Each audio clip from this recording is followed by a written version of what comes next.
Hi, good evening. Welcome to the May session of the Mental Health Webinar, the Physical and Mental Health Committee of the Atlanta Suburban Alumni Chapter of Delta Sigma Theta Sorority Incorporated. This evening, we have a distinguished panel who will speak on the difficult subject of trauma, and you will hear shortly a little bit about their background. I'd like to make sure that everybody's voices are heard tonight. Feel free to ask any questions that you have of us in our A box. Also, we are live streaming on 2 different platforms. Questions there during the live stream, we will get. And if you are not recurrent visitors, please feel free to sign up for our June webinar, which will be on the topic of infertility. That will be our last webinar of the sororal year. And to our recurrent visitors, thank you so much for supporting this program. We really couldn't do this without you. I will now turn it over to our subcommittee lead, Dr. Nadia Barnett. Thank you very much, Dr. Hill. Welcome, everyone. I'm going to start with introductions of our panelists here, and I'm going to start with Soror Dr. Christina Clark. She's an assistant professor at Emory University School of Medicine's Department of Psychiatry and Behavioral Sciences Adult Outpatient Program. Dr. Clark completed her APA accredited doctoral internship at Georgia State University's Counseling and Testing Center and her postdoctoral residency at Emory University School of Medicine. Dr. Clark earned her doctorate in counseling psychology and a certificate in interdisciplinary qualitative studies from the University of Georgia. Her professional interests includes diversity, equity, inclusion, couples, serving the African American community, trauma, depression, stress management, supervision, and anxiety. Thank you so much for being here, Soror Dr. Clark.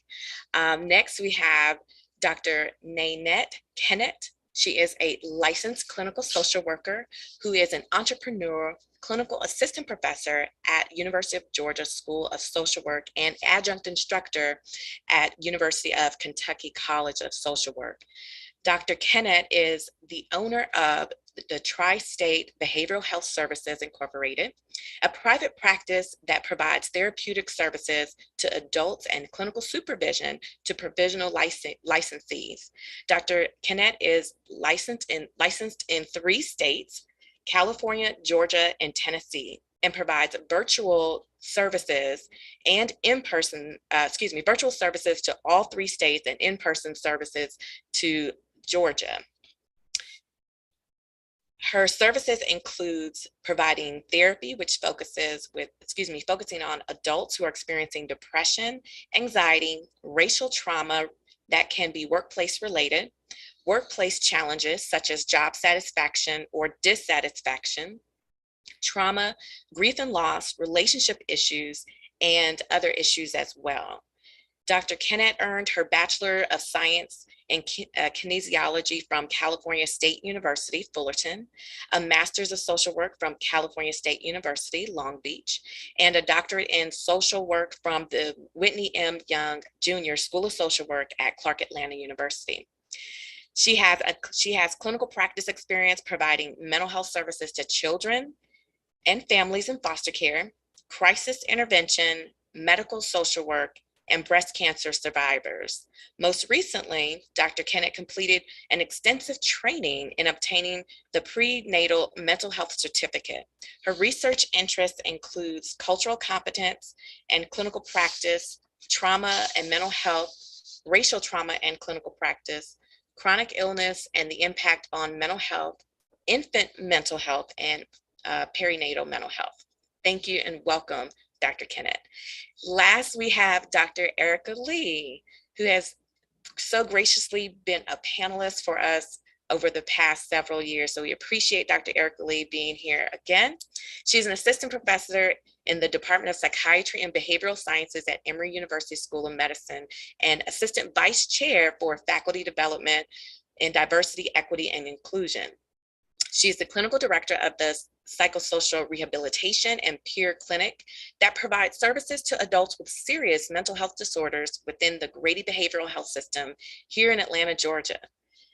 Her areas of expertise and interest include service delivery to individuals with serious and persistent mental health concerns, training healthcare providers using a social justice advocacy framework, and improving faculty development and postdoctoral residency education related to multiculturalism and advocacy. Welcome back, Dr. Lee. Before we get into this conversation, I would like everyone to watch a short video that will set the tone. So I'm going to share my screen and we're going to play this short video. I'm sad, I'm hurt, I'm mad because I never would have thought it would have happened here in the city of Buffalo.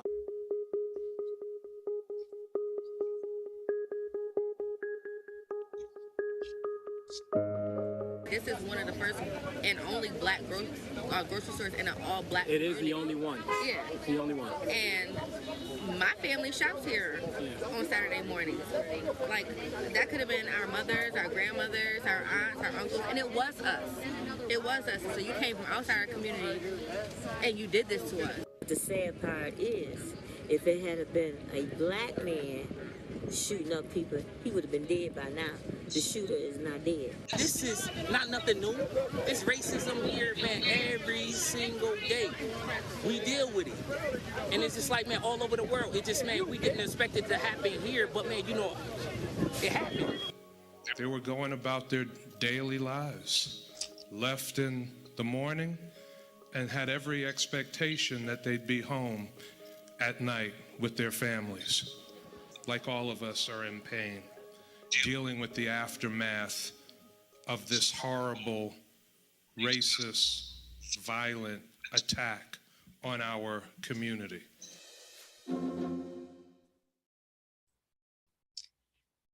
So unfortunately, excuse me, 1 second.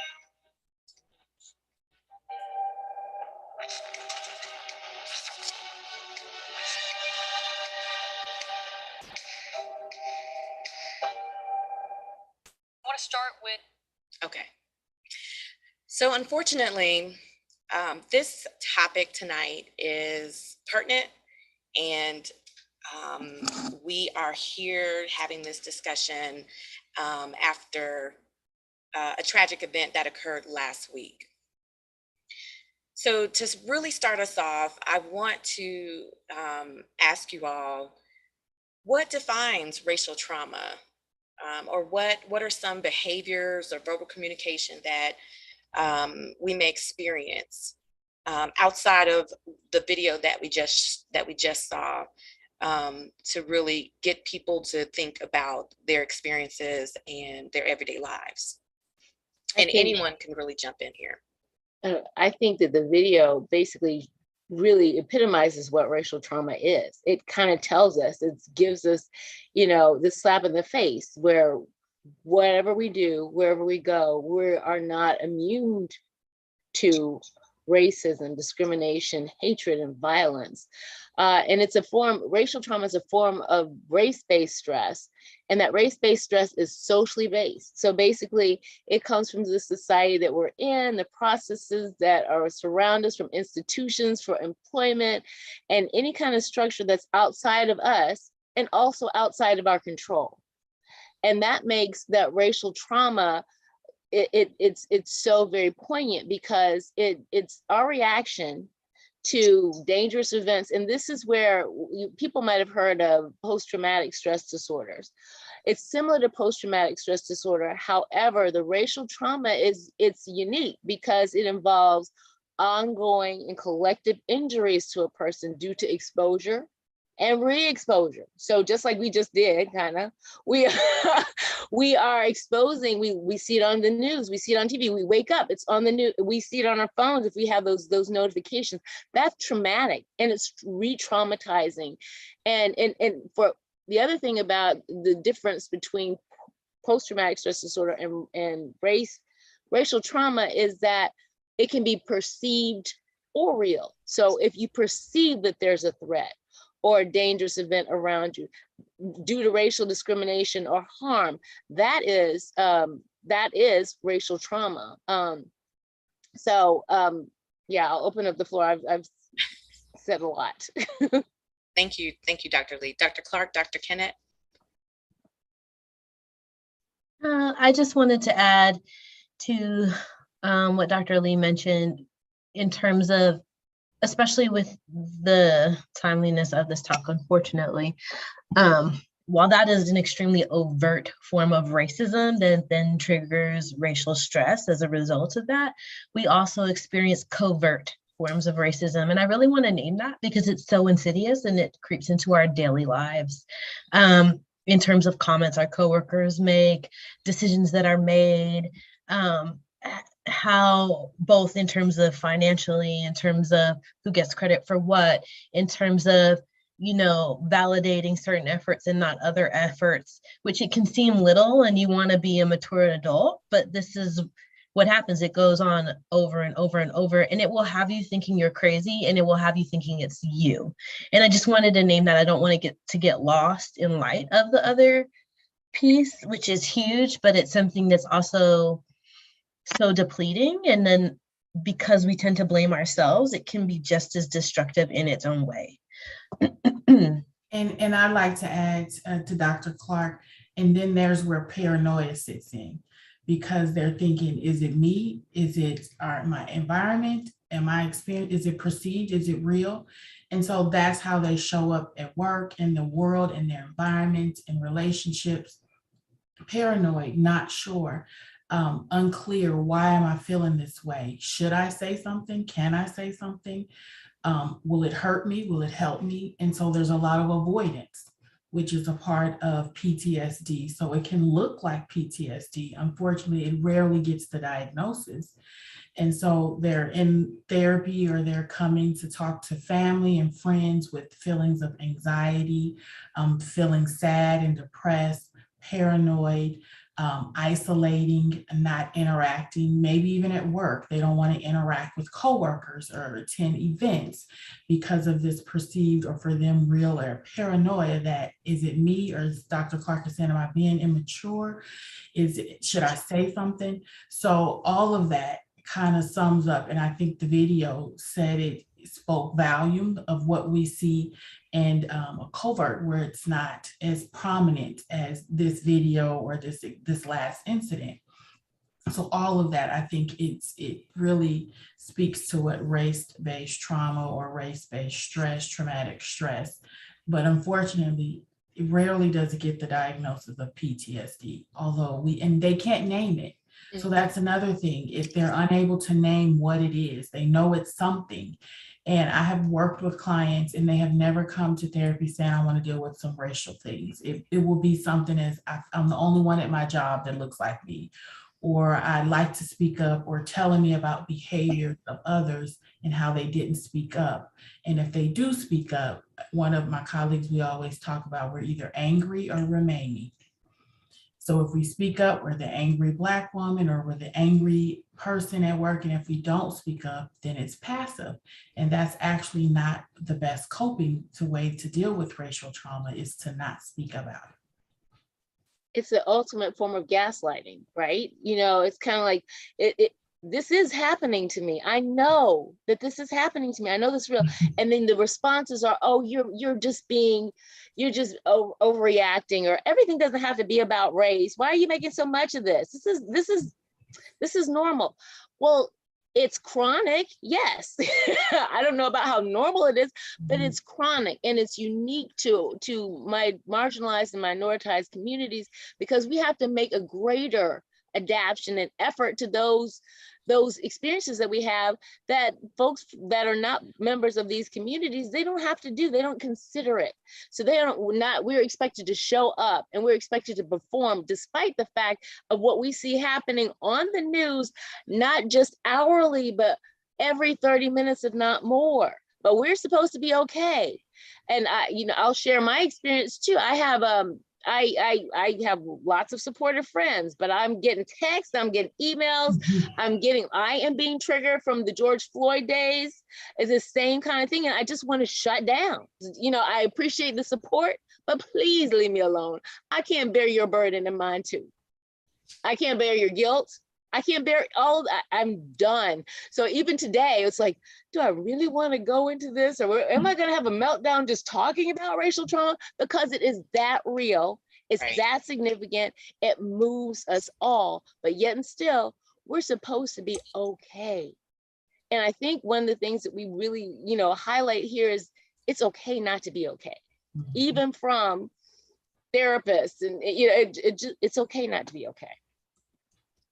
They're basically many traumatic experiences that we're experiencing ongoing. And as Dr. Marshall Lee said, it's chronic. So it's continuously happening. It's like someone who's in war. They're always in survival mode. And can you imagine going to a workplace in an environment where you always feel like you're in survival mode? You're always having to defend yourself just by the color, just because of your color of your skin. So it's always happening, and there's no relief to it.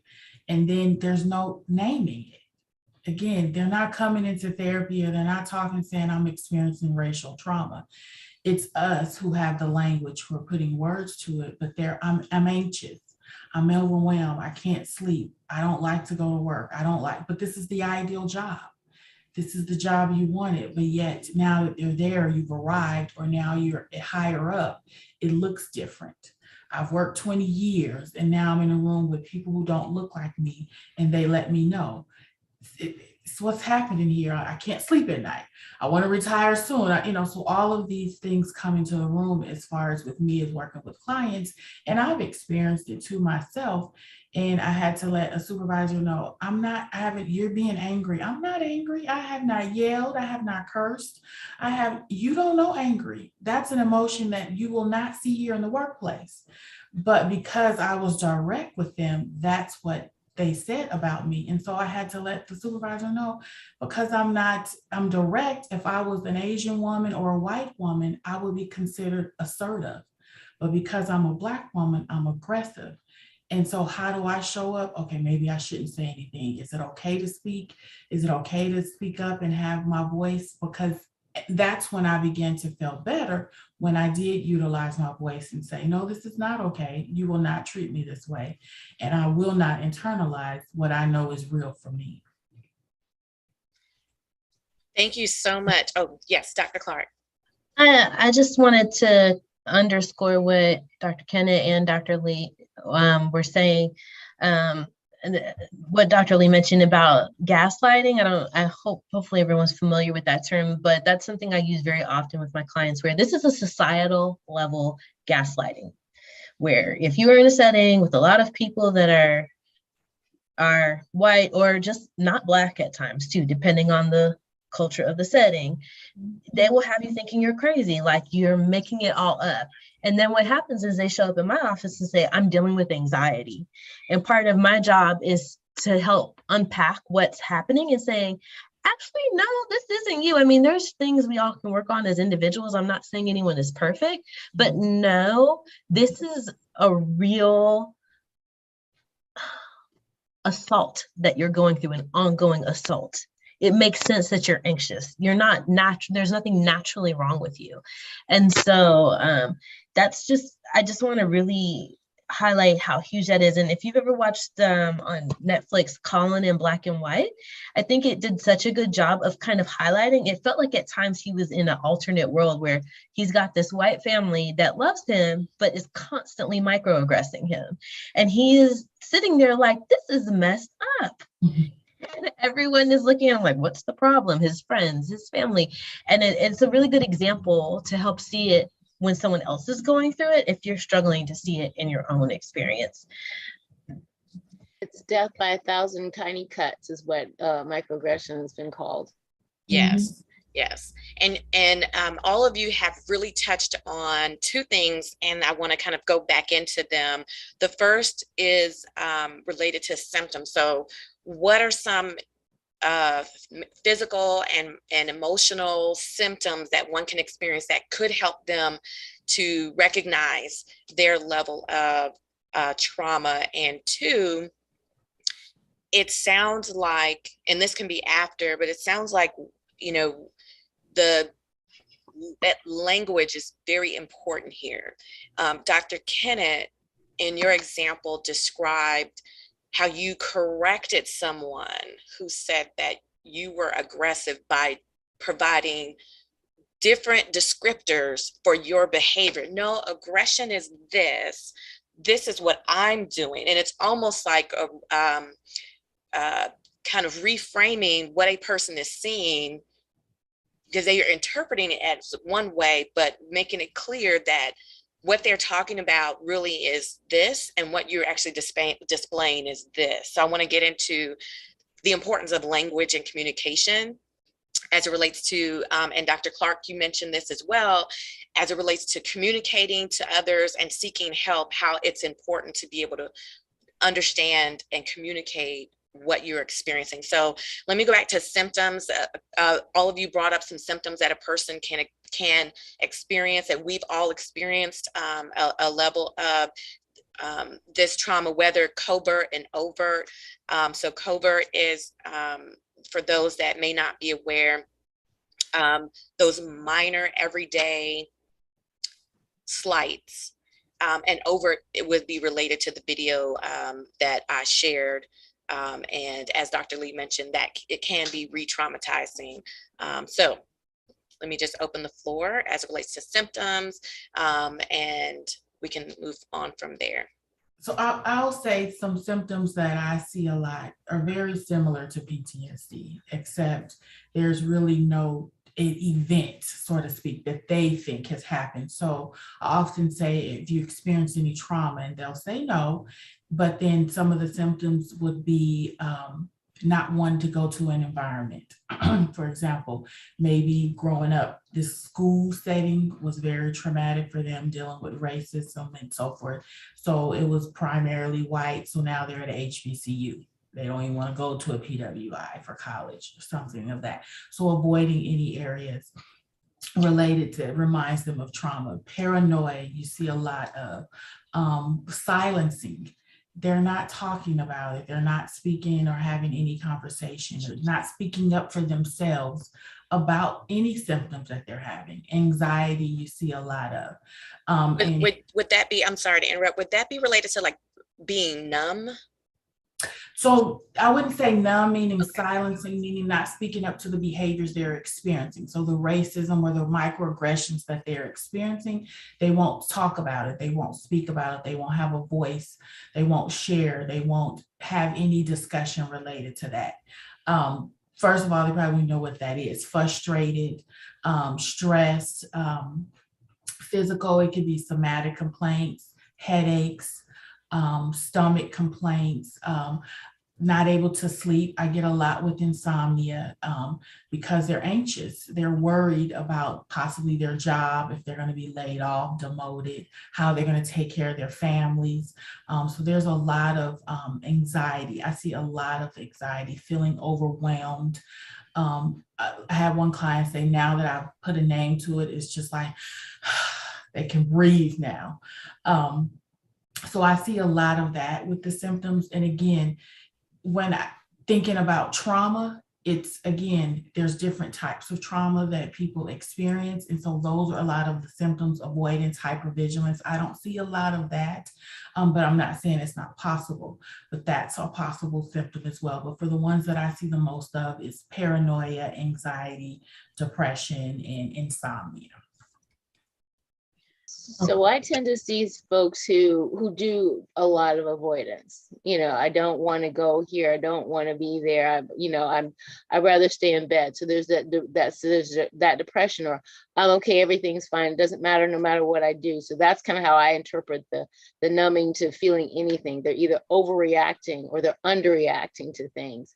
And the other thing that Dr. Kennett brought up that we miss a lot of times is the physical impact that trauma and discrimination has on Black bodies, on BIPOC bodies. literally it causes those chronic conditions that we have as we age. So your body just kind of breaks down under, literally, if you want to envision, under the weight of racism and oppression and discrimination.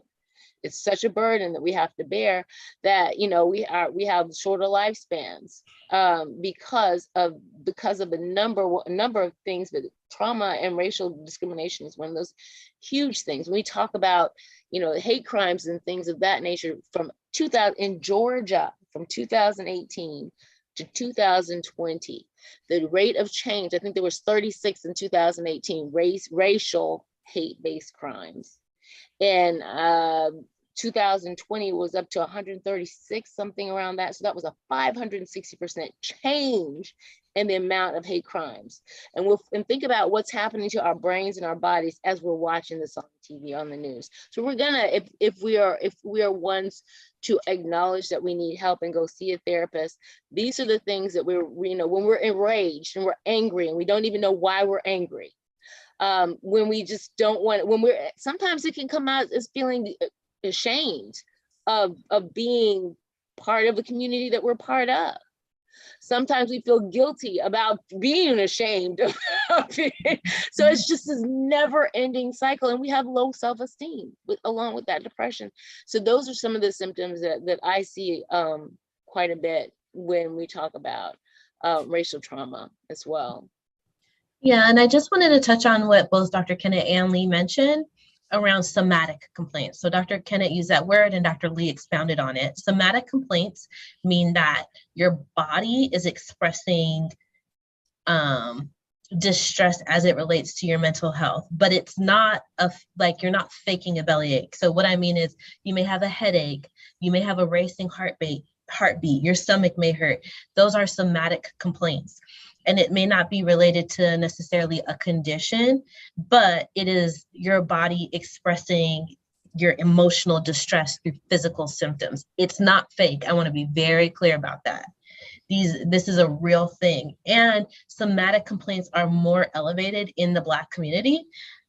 Dr. Lee, Dr. Kennett, you please correct me if I'm wrong, or this is not a right or wrong thing. My hypothesis is we have not had the space for generations to verbally express ourselves, to name what's happening to us, to dissent, to speak out.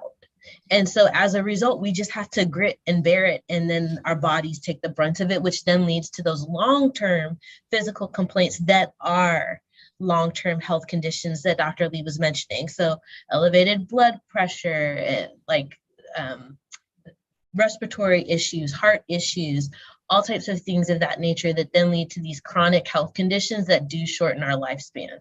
So those initial somatic complaints can then snowball into those other things. Some of that is my conceptualization, but please, like I said, correct me if I'm, misunderstanding any of that. No, I totally agree with what you're saying. And because we don't speak up, we're silenced. We don't speak up about that. Oh, I'll just take some Tylenol. Oh, I'll just go to the doctor and see I'm having migraines. Maybe it's something else. Oh, I have fibroids, so maybe that's the stomach problem. Or I have this issue, so maybe it's that. When it's related to every time you go to work, you have this. When you wake up in the morning, every Friday before that meeting, you're experiencing these symptoms because in the meeting you're treated or you're unable to speak up, or you recognize how you're experiencing some racial trauma in the meeting. So being able to put words to it and identify, actually do an activity with the clients, asking for who's experienced trauma physiologically, psychologically, emotionally, and behaviorally. Tell me what it looks like when you're good, and tell me what it looks like when you're struggling. And so that way they're able to identify, what does this feel like? What does it look like? Again, being able to name it when you can begin to heal. As long as you're showing up wondering, not paranoid, not sure, unclear, then it's hard to work with you and to begin to heal from all of this. So helping them to name those symptoms that they rarely do. Literally, it's like I had one client and I was like, you're traumatized. And she said, wow, I am. It's like, I am. It's trauma does not have to be a sexual abuse, a rape, or physical abuse. This is trauma, and you're in this as a child, you experience it, because we have a lot of youth who experience racial trauma in foster care, and the internalized devaluation and all of that, and then they go to college and they might experience in that environment. And so now they don't understand how they're always anxious, feeling depressed, not able to cope, just need a semester off. You know what this feels like, and now you re-traumatizing yourself as an adult at this level as well. So helping them to name these symptoms. Sorry. I was just going to say to Dr. Kennett's point, and it's so hard because when you're at work, you don't have control. I mean, you have control, but you have to earn a paycheck. And so there are things we can do to shift things, and we're going to talk more about that. I saw that question coming up, but I do want to name that what Dr. Kennett is saying is, in terms of talking about it, it sounds so small, and not just in the therapy space with like-minded folks that are validating. So you see a rise of affinity groups and organizations because some companies are beginning to understand the value of that. If you have friends, I know myself, I have a group of friends who are all Black females, Black women in professional roles, and we talk about it. Like, that's been such a huge outlet to be able to name these things, and not with folks that understand it and get it. So really speaking to it is a part of the healing process. I just want to really underscore that is definitely one of the things that has to happen in the therapy space and outside of the therapy space. And we'll expound more on what other things to do as well later.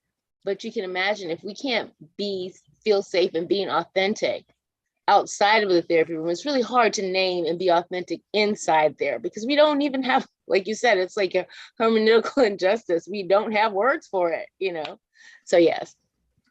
Well, that leads into, the communication and the vocabulary, and the idea that you all touched on, the fact that culturally we have been silenced, and we have learned how to operate in that silence. And so now what we're all saying, what advocates in mental health are saying, you have to talk, you have to communicate. And so how do we begin to learn that vocabulary with naming what we're feeling physically, naming what we're feeling emotionally, and even beginning to think that maybe I have experienced trauma, right? Because the threshold for trauma could be, I've never been in a car accident. I've never had any bones broken. I've never, the threshold can be really high. So when you think about, and Dr. Kennett, you said, having to go to a meeting, and that triggered something in me about being in a meeting that you have to be at, but it's evident that you are invisible. That can begin to have the tiny needles for that trauma. How do we begin to encourage others, our children, our relatives, to be more in tune with either learning the vocabulary, even like feeling words, even, with identifying the idea that, patterns of behavior, you're going to work and you always have to, you have a stomach ache, or you're having some gastrointestinal issue Monday morning. Could it be something at work? Could there be something going on that you aren't in tune with? Your body is telling you something, right? So how do we begin, as basic as that is, communication, vocabulary, how do we encourage others to build that and utilize, finding those words? Because I think that could be it, is we've been silenced, so we have to find the words. And then in finding the words, you have to be in tune with your body, which there's a disconnect. I think culturally we are disconnected from our bodies because we have to keep going whether we're hurting or not. Culturally, we just have to keep going. So how do we encourage that? And we will get to what to do. That is going to be where we're moving. What do we do from here? But I would say, and I hate to say this, but it's the truth. I mean, it goes back to slavery. We're Yes. silenced, and how we're raised. You don't Yes. be quiet. You don't have to cry. You don't have a feeling talking about. So helping individuals to understand it's okay. Let's start to put words, because I get that a lot. They're numb. They don't put words. They don't even want to feel. I don't have time to feel. I need to think about this. I need to go do this, do that, go, do. And then when something has happened or they've experienced something, they don't have words to that experience. So helping them to put words to what they are feeling. And what I often make sure I don't do is put words in their mouth. And so when they're saying, oh, I felt like that they were doing something, and I said, that's not a feeling, that's a thought. So I need you to help. Feeling is disappointment, angry, frustrated. So helping them to actually put words to how they're feeling, what they're experiencing. That's why I have them tell me physiologically, what does their body, is it sweaty palms? Is it a heartbeat? I noticed that you're moving your feet in the session a lot. Is that something that you do? I notice you don't give eye contact. Talk to me about that. So help it if you see it. But for me as a therapist, I speak to it so that they don't feel invisible. That was a good point, because that is definitely what a lot of individuals feel, invisible when they've experienced some racial trauma. So speaking to whatever you see, even if they don't have words. So I would say having them to speak about whatever it is they're explaining, discussing, describing, asking questions about it. What does that mean? What does that look like for you? How was your childhood growing up? Could you talk in the family? Did you all have conversation to share how you experienced? Tell me how it was at school. What did your friends look like? Did they look like you? Because that's also one of the researchers show racial socialization helps with having these conversations, having a strong cultural identity, parents talking to their children about who they are, where they come from, what you look, how you show up in the world, what it looks like to be Black. Even a lot of us may, because we're all doctors and we're in different environments than where we may have been raised. And so our children are privileged to that.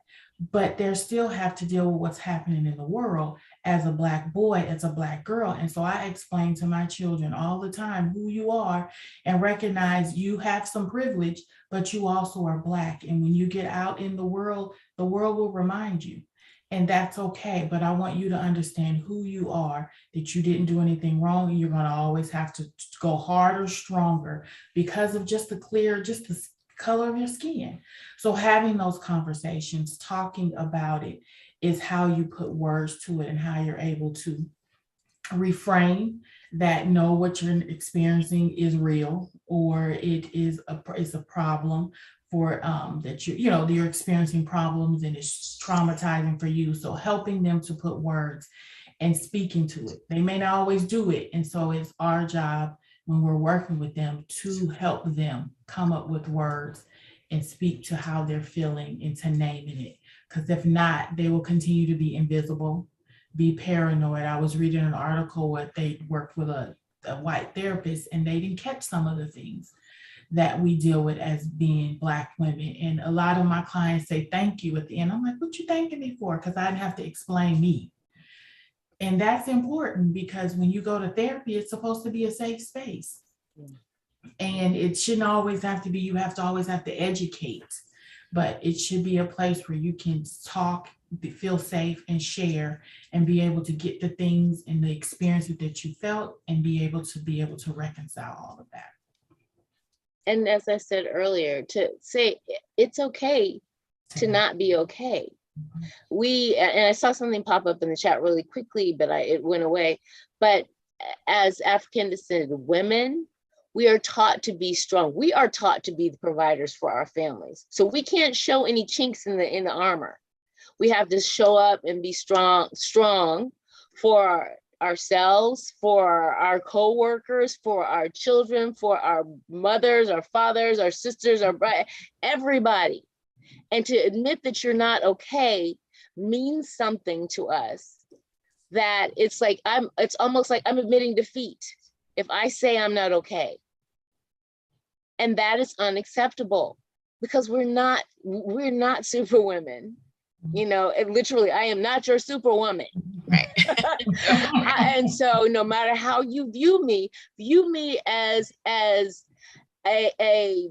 productive, resourceful, intelligent, beautiful, wonderful being made, if you believe in Heavenly Father or spiritual, that's who I am. I'm not a superwoman. I am human. And I'm going to do the best that I can do to strive to be the best that I can.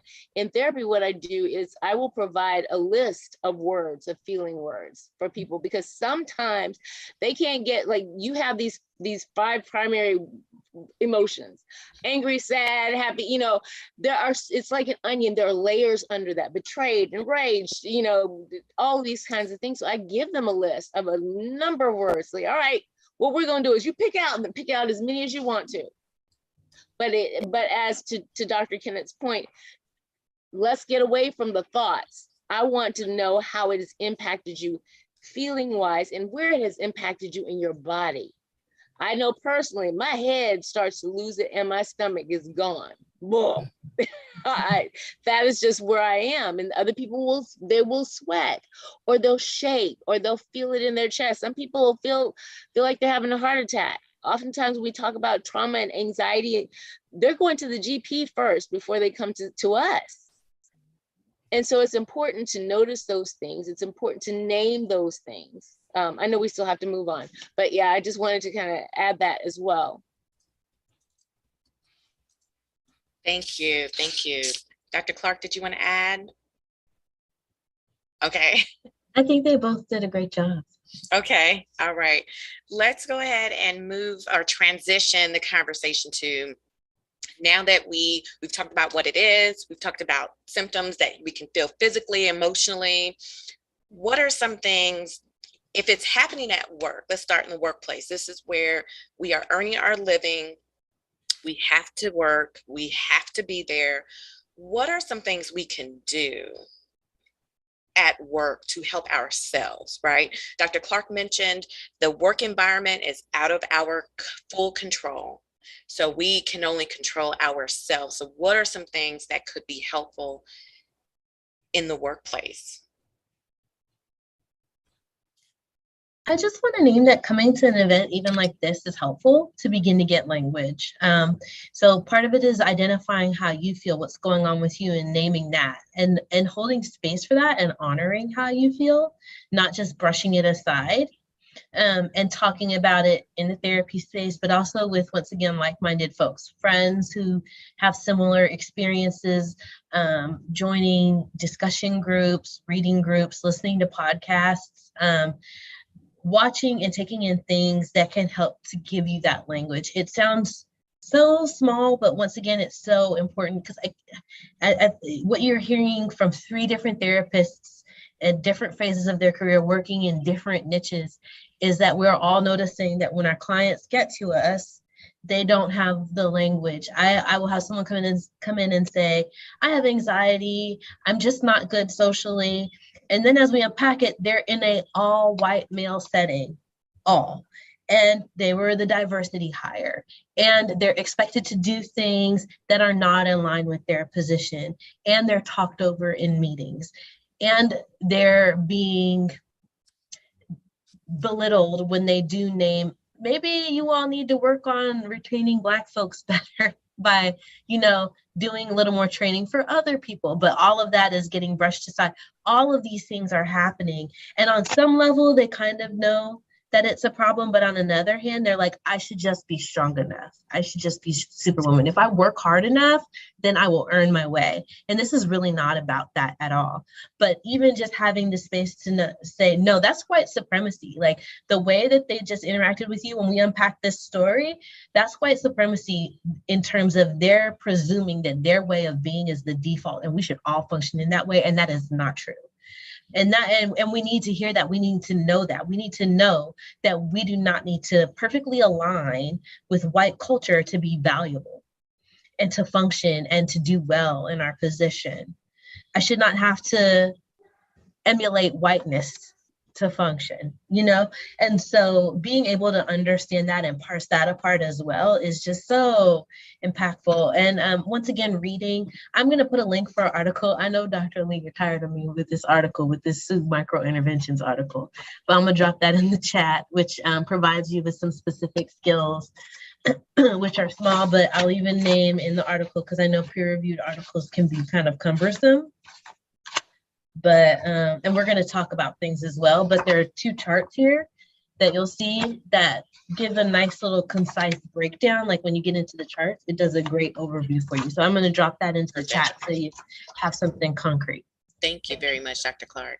And I wanted to say, sorry, Annalise Singh's racial healing workbook is very good as well, if you wanted to unpack as well. And if you're at work and you're experiencing a microaggression or a micro assault or a micro insult, all these terms are in the article that Dr. Clark mentioned. At work, take a Snickers break. Like literally, I have to go to the bathroom or I need to go take a walk outside. Do something for yourself. Surround yourself with something that you can see, you can smell, you can taste, you can listen to, or you can touch. 5 senses that you can use. If it's putting something, a beautiful picture of your granddaughter on your phone. And I'm a texture person, I'm a bling person. So I'm going to have something that I can like rub on, like a stuffed animal, something that's close to me. I wear fuzzy vests in the wintertime, so that's my thing. I'm constantly rubbing myself stupid when I get upset. But you know, those types of things that you can do to self-soothe in the moment, because you can't escape it. We also have something that's called focused breathing. And I know everybody's heard of mindfulness and meditation and things like that. There are things apps that you can get online, you can go to, and they're 2 minutes. They don't have to be 30-minute sessions of things that you can take a small break to get away from the madness. Send something. Sometimes I do it with Dr. Clark. These folks got some problems, and it's just a text, and that makes me feel so much better because she's with me. She knows. Like-minded folks, just like you said. But those smaller things, if it's something you can just smell, if you like smelling coffee or coffee beans, I like roses, get something, whatever.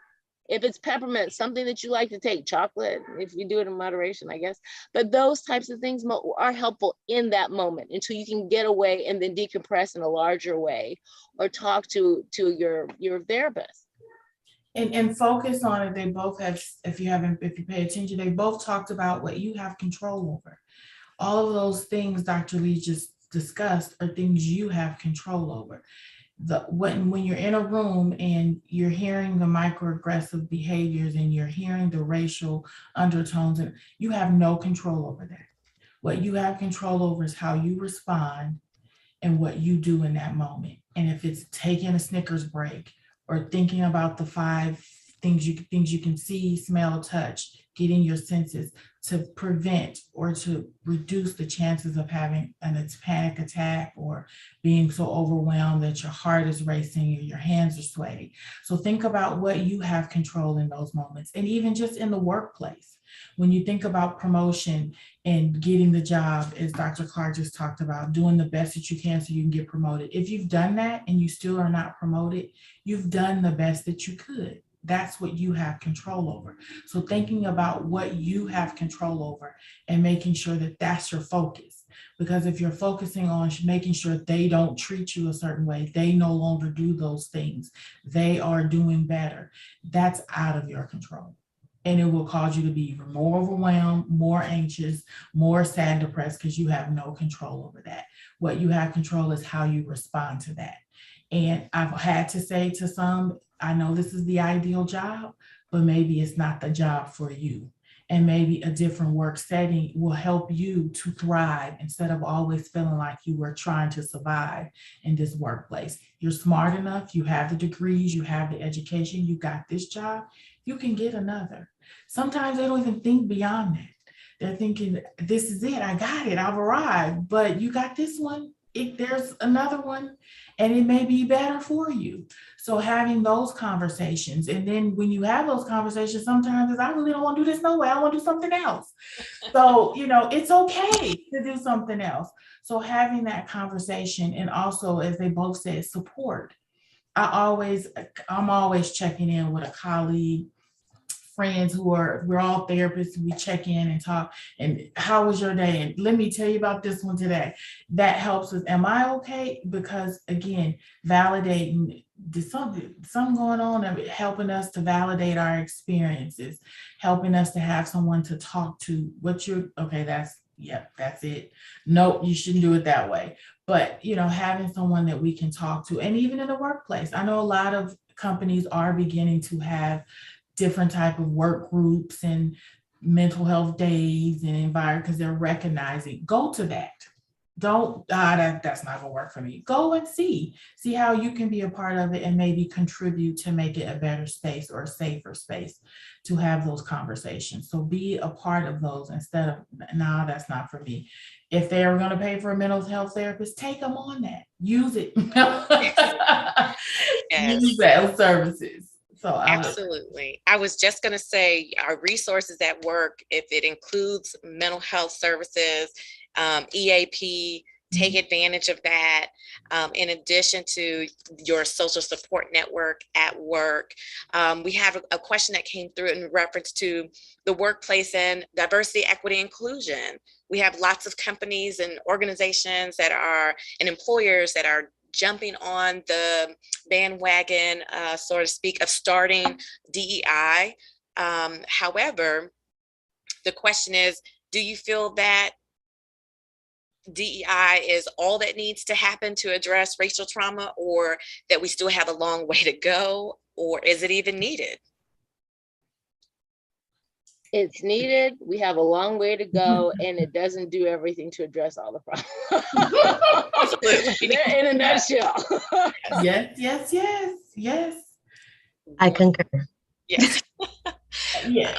I think because they think that's the one size fit all to address that issue, but it's not, and it looks different for each person. So being able, and we have a long way to go, because as we stated, a lot of people are not even talking about it. So if they're not talking about it in the workplace, what is this DEI department or division really gonna do if no one's coming to the table to talk? Exactly. So creating a safe space environment at the workplace so that people can come and feel safe. Because I get a lot of them who say, I'm not going because my job depends on it. If I speak about it, am I really gonna still have a job? So then they come to therapy. So is it gonna help? It could, if it truly is a safe. And so there's ways to do it. Have an outsider come in and help facilitate those conversations. Because if it's someone within the company, there's their paranoia. Absolutely. Is my job in jeopardy if I speak up about these situations? Absolutely.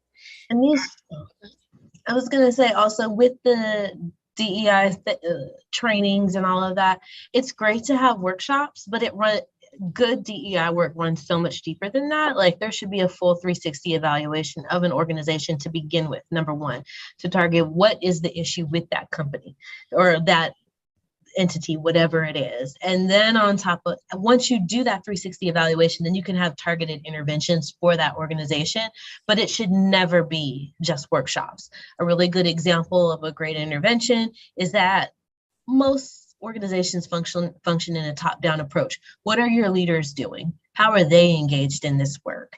And I think oftentimes being intentional about facilitating mentorship with people of different backgrounds, and a lot of times you'll find additional buy-in from leaders when they are getting trained to mentor and have a specific task that then reflects on them beyond just like, oh, I'm going to go to a workshop because I have to check this box. Like, it has to be so much more collaborative. Events that the company does that are volunteer based, and at the functioning at that actual event, there is there's no hierarchy at the event. I mean, obviously there is, because it's work, you know what I mean? But on the flip side, it's not the boss telling everybody else what to do. Everyone has the same task. So in the function of that event, they're on equal footing. So those are examples of some, shifts that could be a little bit more meaningful, but it also depends on, once again, that specific company, that specific organization, and the, the severity of their problem.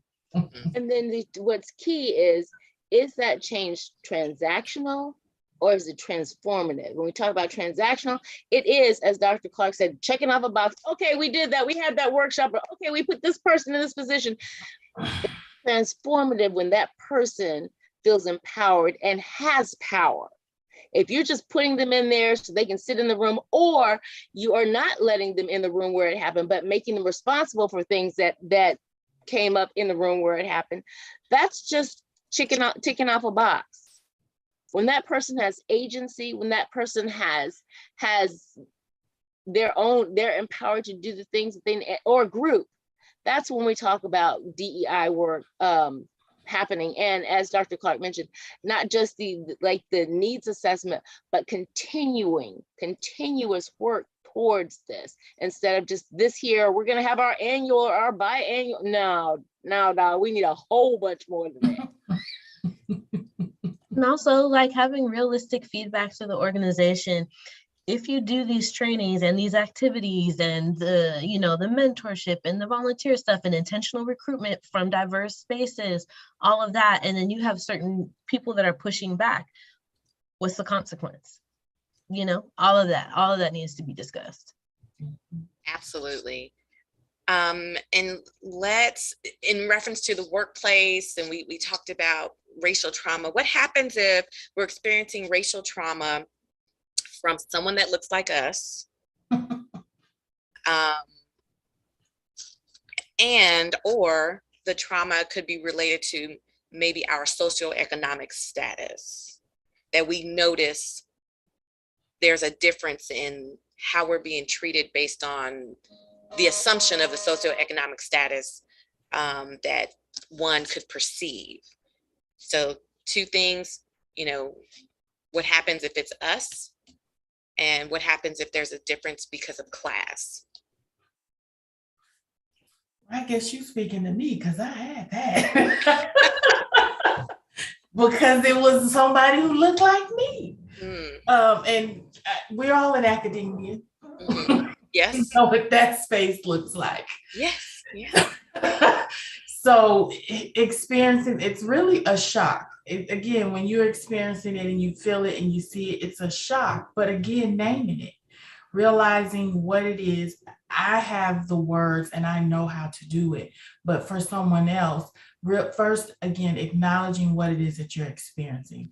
So being able to put words to what it is that you're experiencing, even if you can't say racial trauma, but anxiety or feeling isolated, I don't want to be there, or I feel like I'm targeted, there's no support. So being able to speak to that. And if you can, and if you feel the need, I would say talk to the person. Have a conversation with the person. And I've had to do it. I'm not saying they're going to be receptive. I'm not saying they're going to change. But again, it's about what we have control over, or what you can control. And you can control how you respond, what you do, and your behaviors. So I always say, do what you need to do for you so that you can snore at night, so that you can sleep well. And so having that conversation with a coworker, a colleague, administrator about, we look alike and I'm experiencing the trauma from you. Help me understand, because again, I've learned they have a tendency, or they're trying to prove themselves to others because white is right, or they want to climb a ladder. And so they're stepping on my shoulders to get there. It goes back to the crab in the barrel. Mm-hmm. And so being able to speak to that and having a conversation, the challenge is when they're the power, if they have power and you don't. And a lot of times I get individuals who don't have the power, are threatened or unable to speak. And so they don't. And so again, helping them to deal with what they have control over. And again, realizing if this is a good and a safe space for you. It's just like a relationship. If you're in a domestic violence relationship, it's the conversation. Is this a healthy relationship for you to maintain, to stay in? I know they're loving, they're giving, they're providing, but they're also abusive. And so it's traumatizing. And so having the conversation to say, is this the right workplace for you, especially when there's power? in control and they have power over you. So having a conversation and speaking to them. And then if not, then thinking about how do you remove yourself from the environment because you have no control over their behavior. Mm. Yeah, and just to piggyback on what Dr. Kennett is saying, I'd like to note that that is a reflection of internalized stigma, where you're taking on the definition of worth, which is, whiteness. But as you said, white is right. You're taking on like this concept of being in closest proximity to whiteness. So really performing in a way that is, white, as is the better way. And so then when you get someone that really buys into that, they have succumbed to internalized stigma. And I also want to say not to judge that person because it's not helpful, but to reflect on how to take care of yourself. And it's a reflection of their own racial trauma. And it doesn't mean it's okay. It doesn't mean you should accept it or make excuses for them. It's just kind of is what it is. I also want to name that it's more common than when we realize. I think all of us have been in conversations and heard someone say, well, you know how we are, or you know how Black folks are. That's a reflection of internalized stigma because we're not giving ourselves credit, to be quite frank. And unfortunately, when you get a bit of a class difference and then perceiving yourself as a higher class oftentimes is perceived as being more in closer proximity to whiteness. And then if you're viewing this person as further away from it, then they're being more Black in certain regards sometimes. And that's problematic that we think that being more entrenched in Black cultural mannerisms or whatever brings less value, and that's not true. That's not the case. And if anything, when we ourselves are in leadership positions, we need to create a buffer from that happening. I've been in a position before where someone is from a more rural area, so they had a more pronounced accent, and I had colleagues asking me to tone something down with them, and I'm like, no, I had to deal with them. So rather than carrying that on down to the person that you have to deal with, you want to do the opposite and train those people, which is a tough thing, but I think this also goes back to what you were saying, Dr. Kennett, about that point when you say, I'm going to have to let this go. And also to be mindful of class differences. What I can do with the education and the privilege I have might not be what another Black woman can do. So I am also cautious of giving that advice. But we're also in a Delta alumni meeting, so I'm assuming most of y'all got some degrees. So I could be wrong, but and even if you do, that doesn't mean that you're not in a tight position. So I don't want to overstep on that. But if you have any options or flexibility, it's always good to know that this one job is not everything, yeah. And I'm sorry, it doesn't define you. And I'm so sorry, I don't mean to run on, but I was in a position too where I was younger, and I don't think it was a class thing. I think it was a youth thing. And I had a Black female boss that was really hard on me, very traumatic in that way. And what I was fortunate enough to experience was that her boss was also a Black woman. So I felt, because I grappled with, I don't want to tell on her, right? But then because I don't want to sink her because she was doing great work, but she was mistreating me and all of the staff under her. She was very emotionally abusive. And so when I spoke to her boss, I felt safe in doing that because they actually had a good relationship, which sounds bad, or not bad, but I knew that she wouldn't just be punitive towards her. And I also felt that she was grounded enough. And that was a blessing that I had that opportunity. But some of the best advice I've ever gotten was she told me to set up a meeting with her separate from any event that occurred and have a list of my issues saying, okay, for example, this position is supposed to be 16 hours a week and I'm regularly working 30 to 40 hours a week. I've tracked the hours. So I need to be able to talk to you about this now. So because whenever I would say something before, it was in reaction to her coming to me because I felt like this should be so obvious that I'm doing so much more. But it really shifted things though to set up a separate meeting to say, these are my issues. I'm 16 hours a week, working 32 to 40 at times even. And this is what supposed to be the scope of the job. And this is what I'm actually covering. And these are some of the setbacks I'm experiencing. And I need your support in these ways. I'm happy to track my hours. So it's like, that was a reality check for her. She was still a mess after that, but it made me feel better. I felt a lot better after that. I felt more in control because I was always feeling like it was me.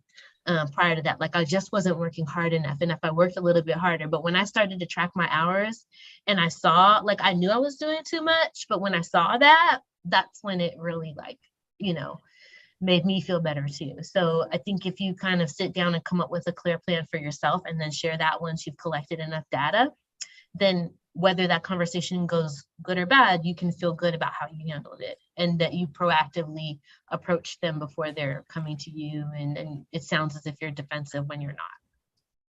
I think another thing that's been pointed out is we can experience racism and oppression and discrimination from our own in-group on a number of intersectionalities. Dr. Clark mentioned age. Dr. Kennett was talking about SES. You know, we can talk about disability. We can talk about race. You know, don't get me started on colorism because that's all that's happened my entire life for me. You know, then we talk about, you know, origins. We talk about black people and African descended people. We treat each other differently depending on where we came from. You know, folks from the West Indies or folks from African continent, we have different expectations, religions, you know, so it goes on. There are numerous ways that we internalize that racism and take it out on one another. Why? Because that's what we experience. That's what we know how to do. And sometimes we just share and not in good ways. Mm-hmm. Absolutely. Absolutely. Thank you so much. We have a couple questions in the Q&A box that's related to being numb. Two things. What do we do when we become numb? And can we overcome being numb? So where we're not feeling and then we learn how to feel again. Are we able to do that? And if so, what resources could be helpful?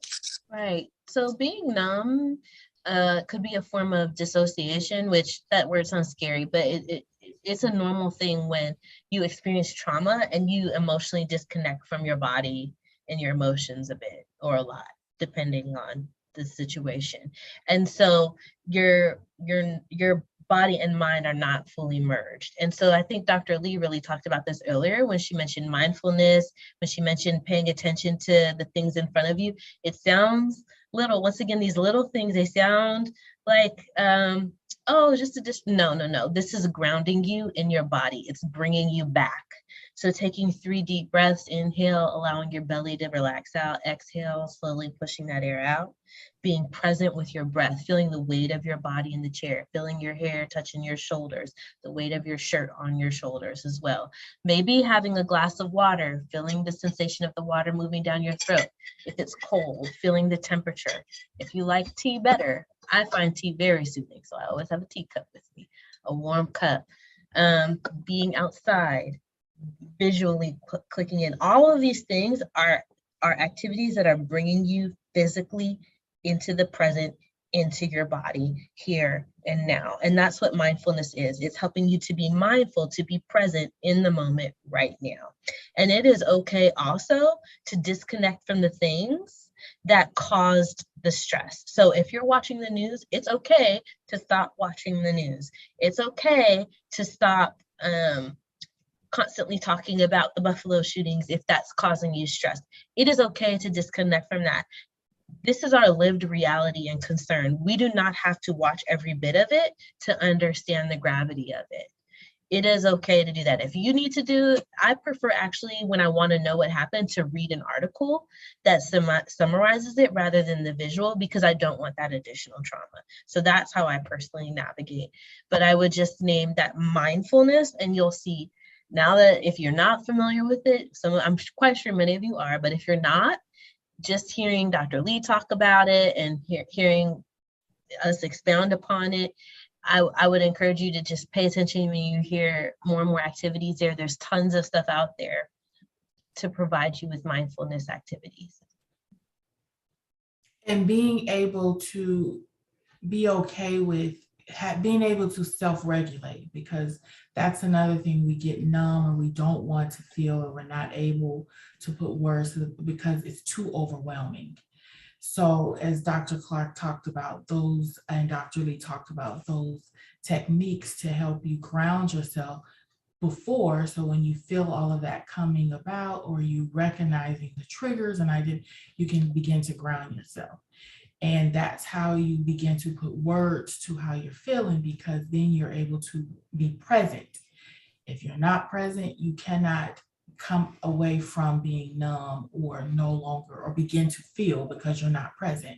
So helping you to begin to feel again and get back into your own body and not disassociate, because disassociate is what you need to continue to function. It's the way your body way of saying, this is how I need to function. I need to disassociate. And so you want to be able to not be, you no longer want to disassociate, and being present is how you do that. And so that's when you begin to say, no, you won't say anymore, I'm numb. It was more, oh my God, it was overwhelming. It was heavy. Then you're able to put words to how you're actually feeling. And that's when you're moving away from being numb. And actually, one more very helpful grounding activity is if you throw cold water on your face, or if you get a cold compress, like one of those eye things, and lay it across your face. It's not just relaxing, it actually triggers a relaxation response in your brain. So a little cold water on the face, or if you have one of those cooling eye gel things, or even just a cold cloth to lay across your face, that will help to ground you in your body once again. And then I see that Nadia put a link to 12 fun activities. Yeah. Yes, which anyone can use, kids can use. Just a quick reference link. All right, so we're down to our last two questions. This is the last one related to the workplace. Should we, in the workplace, worry about the perception that all of the Black people get together and socialize, and other groups comment about that? Is that even something we should consider or be bothered by? Do people complain when all the white people get together? I mean, I know that sounds flip, but right. So that would be the response. If somebody brings up, it's like, why aren't these Black people getting together and going out, not inviting us? Right. I don't know. I wonder why. Maybe because we don't get invited to the events that all the white people get invited to, or all the non-Black people or non-BIPOC people. It restate the obvious, okay? And don't be ashamed. Don't feel guilty. Don't feel threatened by stating the obvious. It's a fact, right?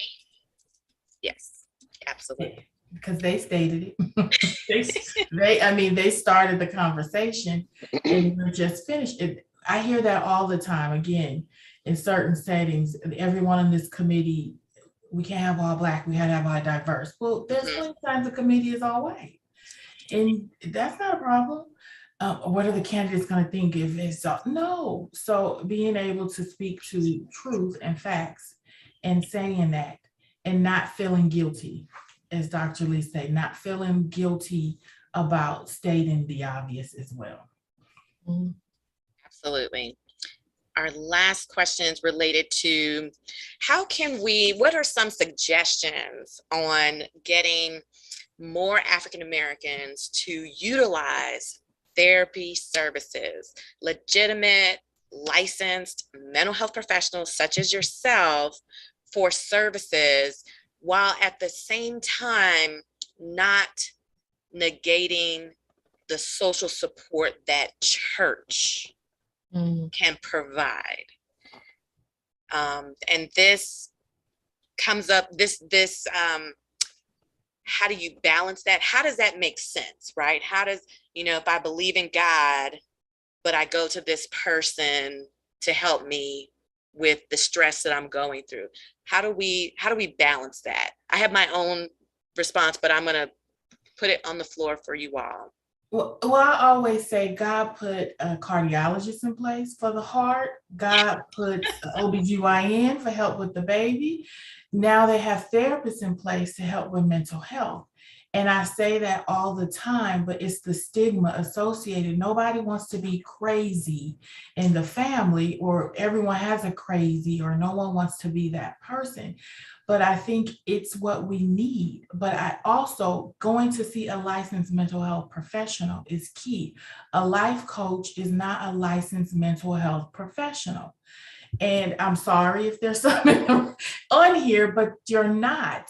Although I've had some as clients and I hear the language they use, they run away from our language, but they're still trying to do CBT. So really having a true licensed mental health professional to work with. But then I hear a lot of people don't want people to know they have a therapist. And you see a lot of that with celebrities and the entertainment. They have life coaches, but they're depressed.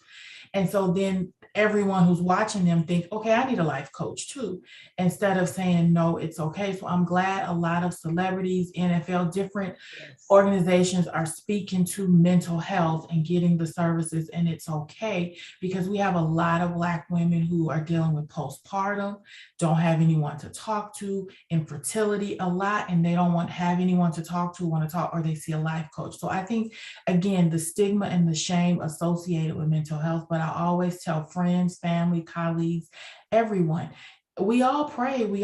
For some of us, we all pray, go to church, but God put all of us in place for a reason. And when you have a kidney problem, you don't go see your OBGYN. You don't go see, your friends. You go to a medical doctor. And so going to a trained, licensed professional for mental health is okay. It's okay to not be okay. And it's okay that you need additional help. I tell them all the time, that is not a sign of weakness. That's actually a sign of strength when you're able to reach out and get help from others. So again, speaking to educating and pray that they put you met me, and now I'm telling you to go see a therapist. So keep praying. But talking about it, I'm glad to see a lot of people talking that I have a therapist, or I'm working with someone, or this has helped me. And then it's kids. Children too. A lot of time we want to, they're bad, something's wrong with them, but maybe giving them an outlet, a safe space to talk outside of just their parents about issues that are happening in school. So starting off young and letting them know that it's okay, but educating that therapy is okay. It's not a sign of weakness. It's not that you're crazy. It's just that you need some extra support or a neutral person to validate some of the experiences and help you see, because we don't give advice. Mm-hmm. You are the author, you know your journey. We're just helping you through this journey. And thinking of those people in your life as a team. Every person has a piece of that puzzle that they speak to. Your spiritual is going to be your pastor, your faith leader, or whoever. Your mental health is going to be with your therapist. Your physical can be life coach, and can be the physician. All these things. Everybody has a place. So thinking of it as a team and not an either or. If they're saying conflicting things, that's when the challenge comes into play. But thinking about it as all the resources that you have at your disposal, use them. People who are outside the BIPOC community, they use their resources. Why can't we? It doesn't make sense not to do so, right? Why not help myself? Why feel guilty about not helping myself when I am able to do that? So that is key. And I agree with Dr. Kennett. I love seeing the celebrities out there saying, I experienced depression, I experienced bipolar disorder, I experienced this, that, and the other, and I see a therapist for this to help me with this. I think that goes a long way, especially with our younger adults and our teenagers out there, and even with parents, because as Dr. Kennett, when you were talking, now I need to be quiet because I'm about to get on my soapbox, and I already know this, I'm going to stop. But thinking about our children, not as bad, but displaying behavior that needs work. There's a reason for it. And that bad quote unquote behavior is from trauma, right? We all get right back to where we started, from trauma from the parents. The parents that they've experienced, is generational trauma. It's blowing through our bodies, and it's not just in our brains, it's in our bodies. We hold this. We hold it in. We literally are genetically passing it along. So remember that. You might not like this person's behavior. I got a teenage granddaughter that lives with me, has lived with me since she was born. And I oftentimes these days don't like her behavior, but I do like her. Yes, I do. Yeah. And I wanted to just note also the difference between therapy and pastoral care. Number one, we're not defining your values for you. We do not advise. There might be interventions we use once you have targeted what you want to work on. So folks come in, and one of the first questions I ask in my initial consultation is, what are your therapeutic goals? What do you want to get out of this time? I do not define that for you. So I want to just name that first and foremost. So whereas, pastoral, your religion has more to do with your values, your morals, your belief systems, and a therapist is not seeking to change your values, your morals, and your religious beliefs. It's more so about, figuring out how your emotions and thoughts may link, and working to take care of that to help your mental health improve. But I really appreciate the point of, like, we have resources for everything else, so why not this? Our emotions are a distinct part of us. And the other thing I want to name is, a lot of folks are like, Black folks don't go to therapy. We don't go, it's the stigma.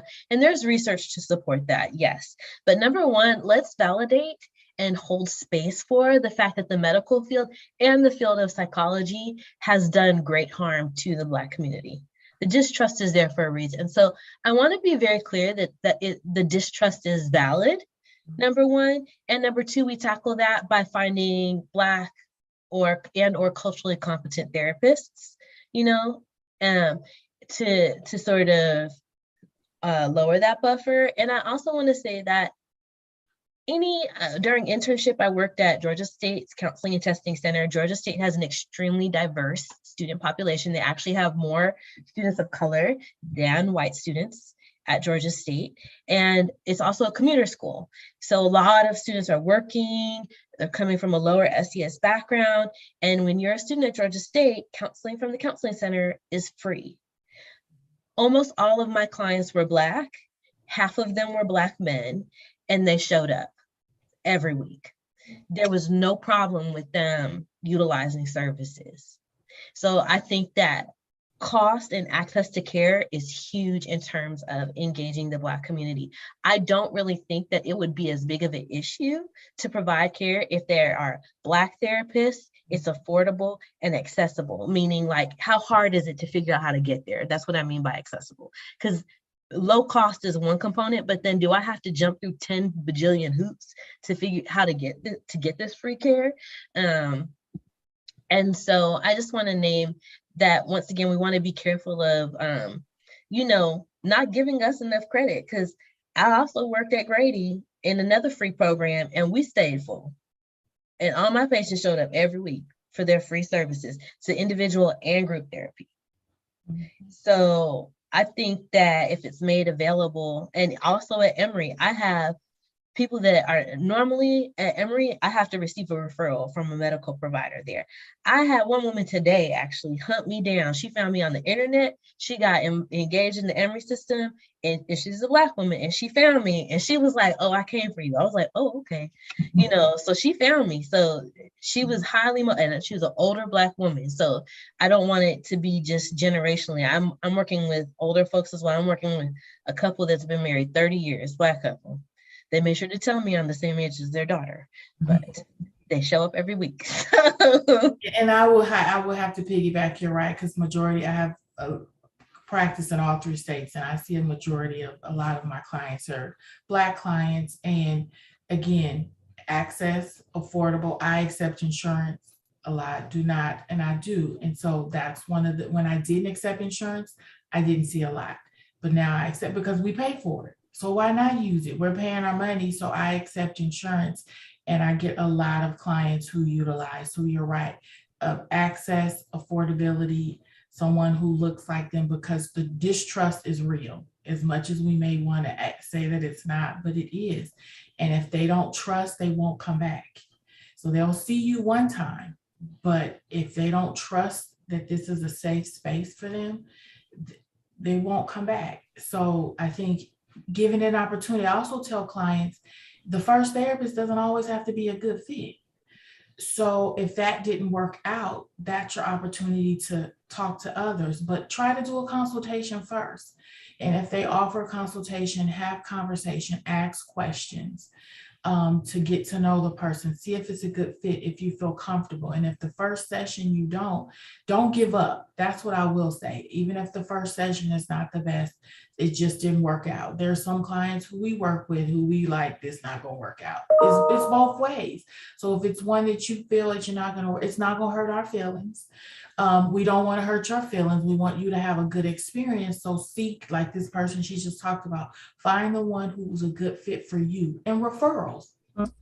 If you have friends and colleagues who are seeing a therapist, ask them, what is your therapist like? Any information? You have any referrals? That's another way. A friend can tell a friend or help them out. So don't just stick with one and it doesn't go well. I'm not doing therapy anymore. I'm done. Because that just could have not been a good fit, but there could be someone out there for you. So just don't give up. Just like church. Go and you don't like that sermon, you don't like that pastor, you don't stop going to church. You go find the right church for yourself. Same thing with that. Find a good therapist that works for you and treat it like wellness. And make sure that you're getting the services that you need, but don't just, think about it as wellness. Mental health is it's wellness. And you can't have wellness without incorporating the mental health aspect.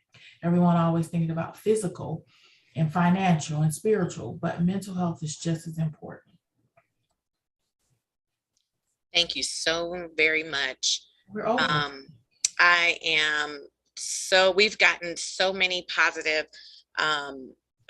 feedback, comments in the chat and the Q&A regarding this topic. I'm so thankful that you all have been here to pour in your experiences and just share with us what we need as a community to do for ourselves, but also what we can do to help others that we know, and really spreading the word to the importance of, as Dr. Kennett mentioned, you have medical insurance. So if you can go see a primary care doctor, then that means you can go see a therapist. That your medical care isn't divided up where you're not, you're restricted. And that means children too. If your children have medical care insurance, they can also see a therapist as well. I've put a few links in the chat, just Googling Black therapists. And I put those 3 links that just popped up. And, as all of our panelists mentioned, you can find one for you, begin. It is finding a fit. And how you gel together, you and your therapist. So if you don't gel the first time, that's okay. Find another one. And you can always ask for resources. I can admit I am a educator and I'm a licensed therapist, but I also have my own therapist who I love, and I see her every week. So, this is something that we hope as a series and as a community, we can continue to encourage to have this conversation. I am going to turn this over to our co-chair of the Physical and Mental Health Committee for. Oh, I have one question. Yes. Sorry. Can I make a plug, like a share? Yes. Okay. Let me say, I normally don't plug panelists just because to respect you all in your positions. I've read your bios out, but just if there are some people that that have been on here before that have realized I normally don't plug just out of respect, but you may plug yourself. Absolutely. And this was because I was reading through the questions, and one person asked, I think in the chat portion, about what do you say if a white coworker is looking to you for like guidance or has a bunch of questions.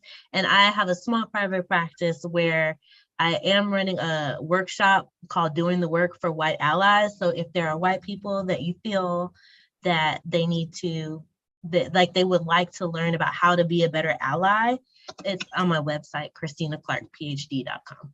So, and also it's okay to tell them I don't have the bandwidth to do this right now. And so maybe you should just, Google how to be a better ally, even if you don't send them to my program in answer to your question, by the way. And there's a ton of great resources out there. Like they really like how to be an anti-racist. Tell them to read a book, Absolutely. I have just added Dr. Clark's website to the chat, and it will be there for now. Anyone else? Otherwise, I'm going to turn this over to Dr. Janella Burse, who is the co-chair for our Physical and Mental Health Committee, who will offer a closing statement. Dr. Burse. Hi, how is everybody? That was wonderful. I apologize for being late, and I am not very presentable right now. Sorry. That was wonderful. I mean, I don't know. It seems like we just keep getting better and better at this. And I truly enjoyed your input, not just from a professional standpoint, but from your personal experiences. Thank you for sharing that, for being vulnerable with us and open with us. That was wonderful. Thank you, everybody, for joining us. Thank you, Nadia, as usual, for your moderating. That was, you're always great at that. And I thank our president, Sarah Clark, our chair, Sarah Rashan, and my co-chair, Cherie. Thank you so much. Please join us June 20th, the third Monday in June 20th, 2022, where we will talk about Black women and infertility. You do not want to miss this. Please join us. Thank you.